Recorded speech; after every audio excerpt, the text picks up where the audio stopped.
Bismillahirrahmanirrahim. Assalamualaikum warahmatullahi wabarakatuh. Perkenalkan, nama saya Karim, Sarjana Hukum Magister Sains. Saya salah satu dosen di program studi pendidikan olahraga di lingkup STKIP Pelita Nusantara Buton. Video ini dibuat sebagai salah satu syarat kelulusan di sertifikasi dosen tahun 2026. Pernyataan diri dosen dalam unjuk kerja Tridharma Perguruan Tinggi atau disebut PDD UKT PT. Saya merupakan dosen pengampu mata kuliah Sosiologi Olahraga dan saya juga aktif di berbagai kegiatan-kegiatan membahas tentang kebijakan dan partisipasi masyarakat terhadap kualitas sarana prasarana olahraga. Mata kuliah ini terdiri dari 2 SKS dan berada di semester 5. Baik, saya akan membacakan capaian pembelajaran lulusan dari sikap. Sikap yang saya ambil, sikap keempat, yaitu berperan sebagai warga negara yang cinta tanah air, nasionalisme, dan bertanggung jawab dalam pengembangan olahraga nasional. Untuk S5-nya, menghargai keberagaman budaya, sesama pandangan, serta kemampuan peserta didik dalam pembelajaran olahraga. Untuk S6, bekerja sama, memiliki kepatuhan sosial dan mampu membangun kolaborasi dalam kegiatan pendidikan dan olahraga masyarakat. Untuk pengetahuan, B1, menguasai konsep teoritis pendidikan jasmani, olahraga, kearifan, dan kolaborasi secara mendalam. Untuk P4, menguasai konsep keberagaman jasmani, kesehatan masyarakat, dan gaya hidup yang aktif. Untuk kriteria umum, KU1, mampu menerapkan pemikiran logis, kritis, sistematis, dan inovatif dalam pengembangan pendidikan olahraga. Untuk kriteria 2, mampu menunjukkan kinerja mandiri, bermutu, terukur dalam pelaksanaan pembelajaran olahraga. Kriteria khusus 1, mampu merancang pelaksanaan dan mengevaluasi pembelajaran pendidikan jasmani dan olahraga secara inovatif dan berbasis HOS. Kriteria khusus kelima, mampu mengembangkan program aktivitas fisik, kesehatan, dan kebugaran masyarakat. Masuk di capaian pembelajaran mata kuliah Sosiologi Olahraga. Yang pertama itu, mahasiswa mampu menganalisis konsep dasar sosiologi olahraga secara benar. Yang kedua, mahasiswa mampu menganalisis hubungan olahraga dengan masyarakat menggunakan teori-teori sosiologis. Ketiga, mahasiswa mampu mengidentifikasi berbagai fenomena sosial dalam dunia olahraga. Yang keempat, mahasiswa mampu mengevaluasi dampak olahraga terhadap kebugaran sosial dan budaya masyarakat. Yang kelima, mahasiswa mampu mengevaluasi dampak olahraga terhadap pembangunan sosial dan budaya masyarakat. Untuk sub CPMK mata kuliah Sosiologi Olahraga, yang pertama, menganalisis pengertian dan ruang lingkup sosiologi olahraga. Yang kedua, mengidentifikasi teori-teori sosiologi olahraga dalam olahraga. Yang ketiga, mengevaluasi olahraga sebagai institusi sosial. Yang keempat, mengevaluasi fungsi olahraga. Yang kelima, menganalisis budaya olahraga. Yang keenam, mengidentifikasi stratifikasi sosial dalam olahraga. Yang ketujuh, menganalisis isu gender dalam olahraga. Yang kedelapan, menjelaskan pengaruh media massa terhadap olahraga. Yang kesembilan, menganalisis globalisasi olahraga. Yang kesepuluh, mengidentifikasi konflik sosial dalam olahraga. Yang kesebelas, menganalisis profesionalisme olahraga. Yang kedua belas, menjelaskan kebijakan pemerintah dalam membangun olahraga. Yang ke-13, membangun olahraga sebagai agen perubahan sosial. Yang ke-14, menyusun hasil kajian fenomena sosial olahraga. Yang 15, presentasikan hasil kajian. Dan yang terakhir, mengevaluasi pembelajaran melalui ujian akhir semester. Deskripsi mata kuliah Sosiologi Olahraga, yaitu mahasiswa diharapkan mampu menganalisis berbagai fenomena-fenomena sosial olahraga secara kritis serta mengembangkan sosial terhadap permasalahan sosial dalam dunia olahraga berdasarkan nilai-nilai ilmiah, etika, dan profesionalisme. Untuk bobot perkuliahan atau indikator-indikator penilaian saya, yang pertama itu presentasi, keaktifan, dan kuis, itu saya nilai 10%, tugas individu itu 15%, tugas kelompok itu 15%, analisis jumlah dan studi kasus itu 15%, dan project based learning itu 10%, UTS itu 20%, dan ujian akhir semester itu 15%. Metode pembelajaran yang saya pakai adalah metode delivery, interaksi, assessment, praktek, dan latihan. Model pembelajaran yang saya pakai ada 3, yaitu case based learning (CBL), problem based learning (PBL), dan project based learning (PJBL). Maka itulah yang saya sampaikan dari mata kuliah Sosiologi Olahraga. Saksikan untuk video pembelajarannya berikut. Baik ya, mata kuliah ini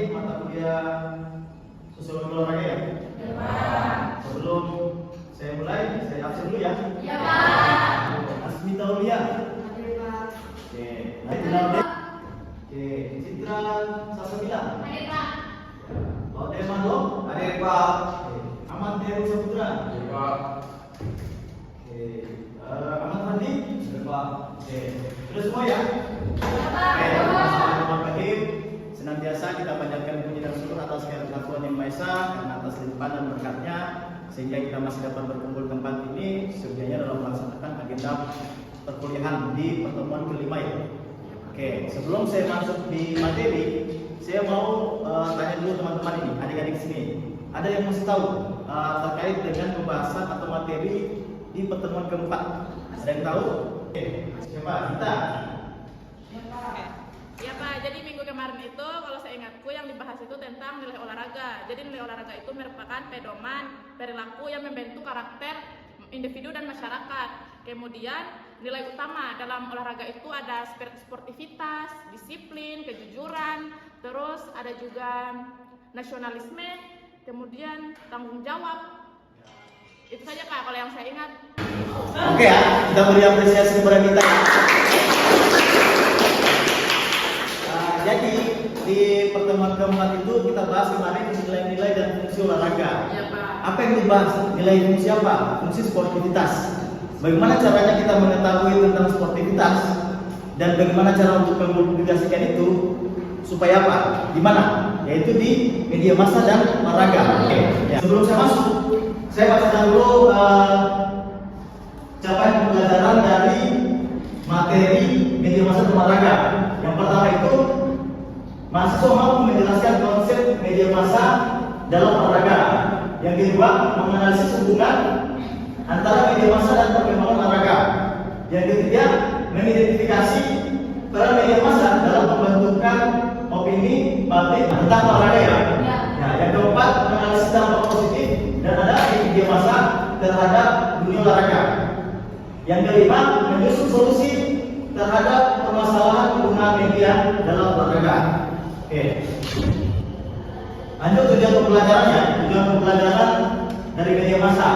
Mahasiswa diharapkan mampu memahami pengertian media massa dalam olahraga. Oke.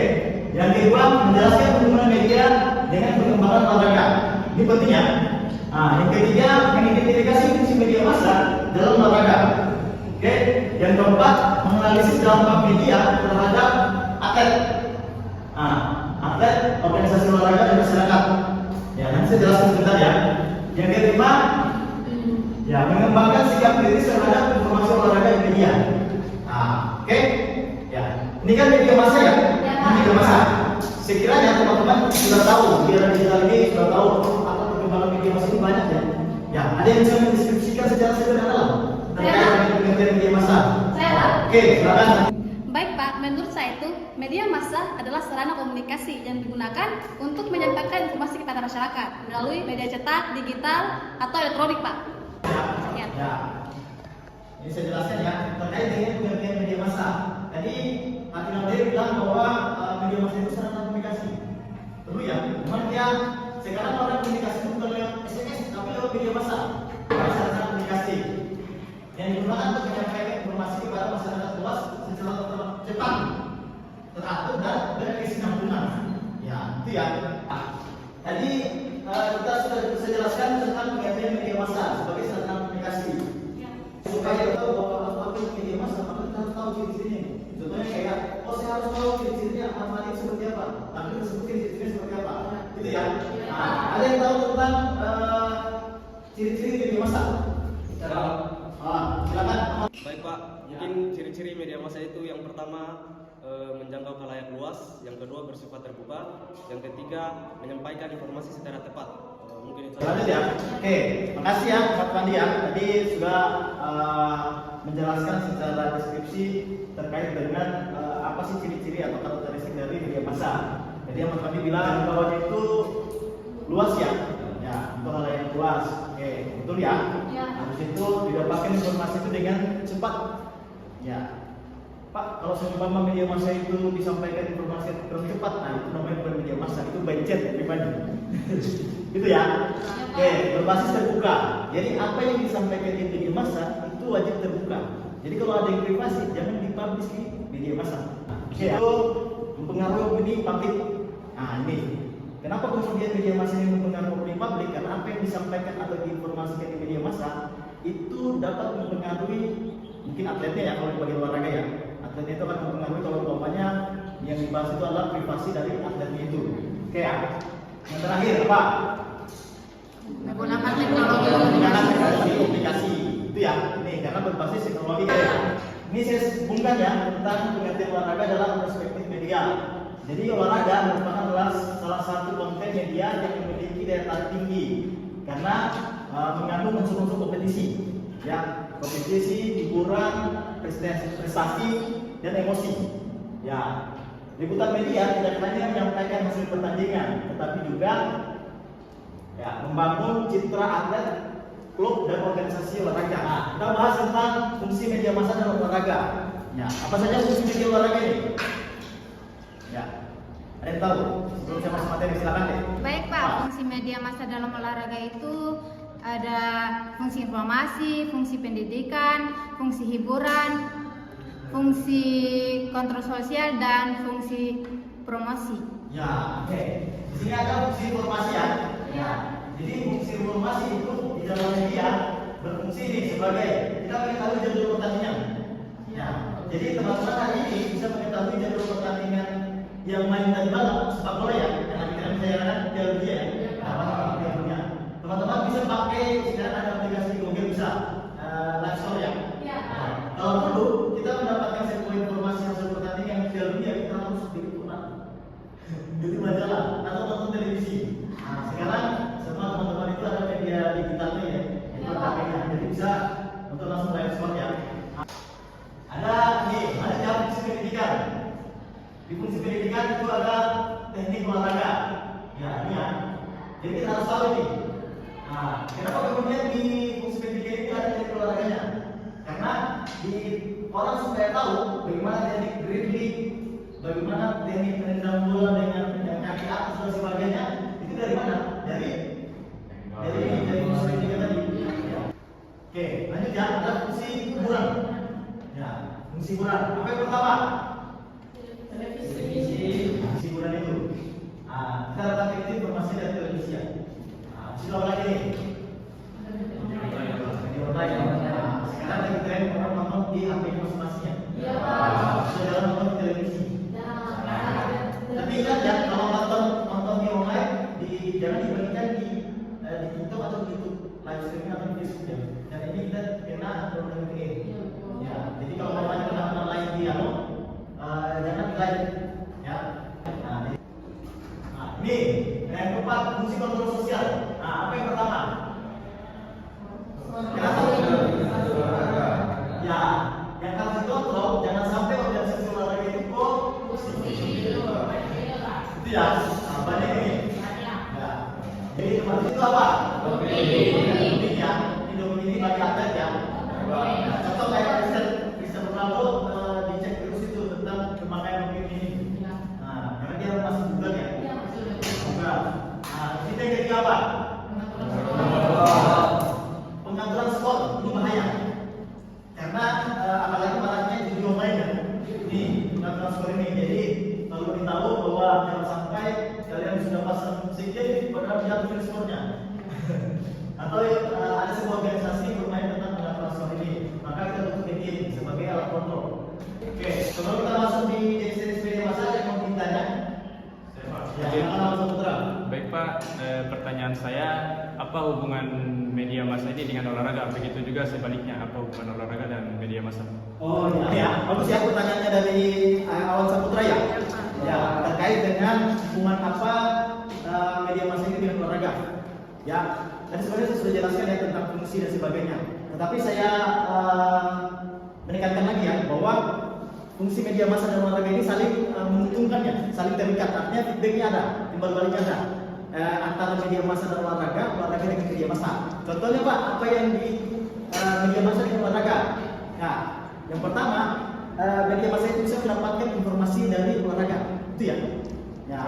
Dan kalau untuk olahraganya bisa dipublish atletnya dari media ya. Ya, olahraga ke media ya. Hubungan antara olahraga dengan media massanya.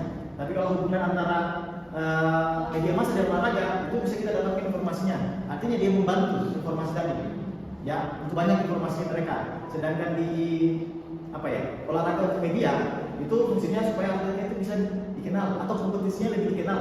Artinya hari ini tidak ada yang tahu tentang filmnya kalau tidak dipublish di media massa. Pertanyaannya, gitu ya. Ada yang tahu jenis apa saja media massa? Ya, saya Pak. Ya, jadi jenis-jenis media massa dalam olahraga itu ada beberapa, yaitu contohnya itu seperti surat kabar olahraga, majalah, televisi, protokol olahraga, dan media sosial. Contohnya itu seperti Instagram, terus TikTok, YouTube, dan lain-lainnya, Pak. Oke, makasih ya. Ya, Pak. Tadi bahas tentang televisi ya. Pak, teman-teman ini bahas tentang televisi. Media elektronik. Ya, kalau media elektronik ini, ya ini tren tahun 2010 sampai 2017 semua orang masih banyak pakai televisi. Kalau radio ini 2000, mungkin terakhir kita dengar radio ini 2000. Kalau yang mau ya, paling 2010. Teman-teman sekarang ini tidak tahu tentang siaran radio misalnya. Dulu orang dapat informasi sesuatu di radio. Karena televisi dulu ini tahun 2000 ini agak sudah mewah ya. Nah, ini yang ketiga apa? Ya, ini yang lagi tren. Sekarang siapa sih yang punya HP? Semua punya HP ya? Ya, dia punya kelebihan apa? Ya, jadi kalau cuma klarifikasi itu cepat sekali ya. Contoh ada pernyataan kontroversi. Contoh kayak siapa ya? Yamal sebelum pertandingan ada pernyataannya terkait dengan Portugal. Ya, bisa langsung kalau ada salah kata bisa langsung diperbaiki ya. Ya, kekurangannya apa ini?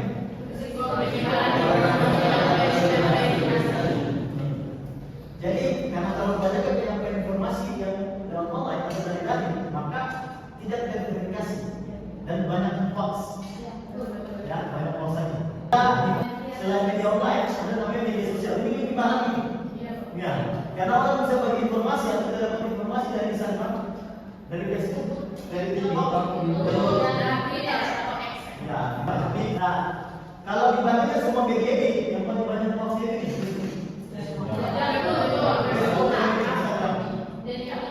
Ya, karena apa? Yang paling banyak penggunanya yang gue ini.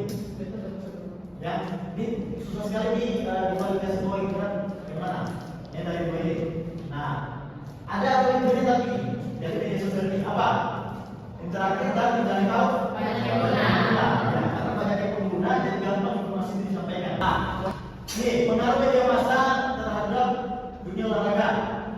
Ada positifnya untuk terhadap atlet. Ya, ada terhadap atlet serta ada terhadap organisasi dan masyarakat ya. Ini terhadap atlet positifnya apa? Ya, buat kesalahan tersebut atau meningkat dan media massa. Habis itu apa lagi? Ya, untuk banyak sponsornya ini. Ya, contoh kayak kemarin saya contohkan tentang PSG, sponsor terbesarnya apa? Ya, klub PSG, sepak bola PSG. Ya, Qatar itu paling besar ya sponsornya. Ya, jadi teman-teman kalau mau buat event harus ada sponsornya. Dan mana kita dapat dari media massa. Oke? Nah, yang terakhir apa? Ya, meningkatkan prestasi. Jadi contoh ada kejuaraan sini bisa dipublish di media massa. Nah, dan itu salah satu hal yang positif buat atletnya. Oke ya? Oke.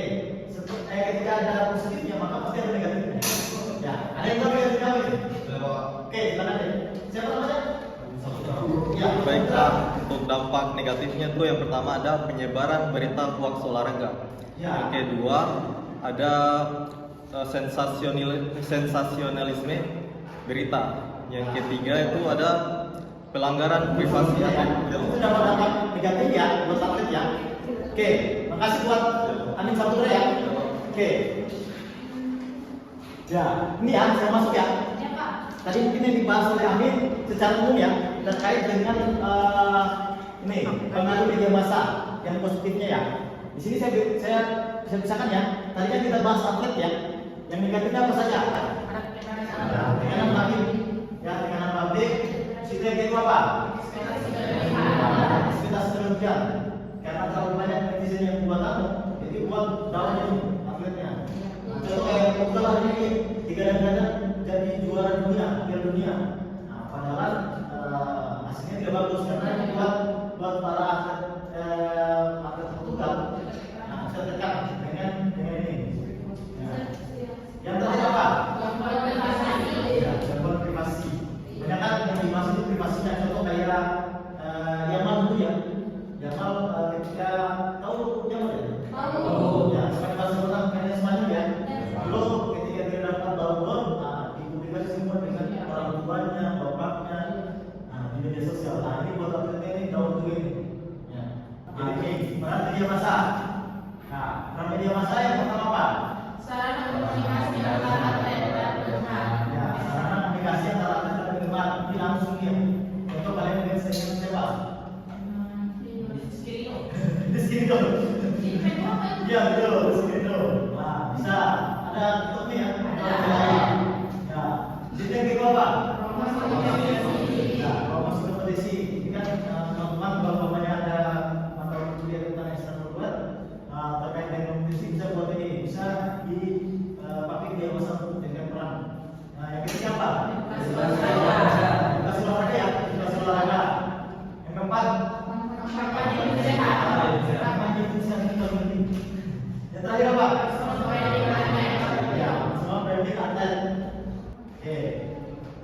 Nah, ini saya lebih spesifikkan ya dampak positif dan negatif media massa. Dampak positifnya penyebaran informasi lebih cepat, tapi negatifnya ada ya penyebarannya itu banyak palsu, penyebarannya banyak palsu, hoax ya. Ya. Dampak positifnya promosi olahraga. Dampak negatifnya apa? Sensasionalisme berita.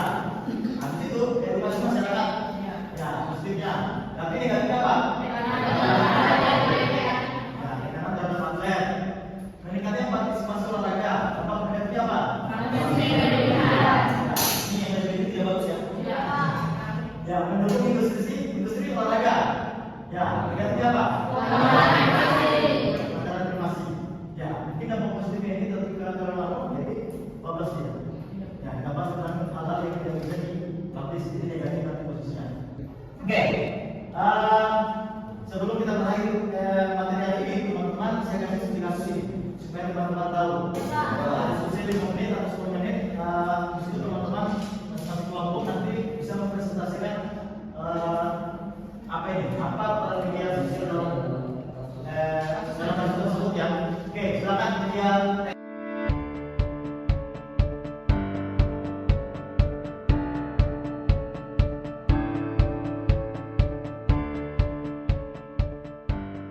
Lanjut ya.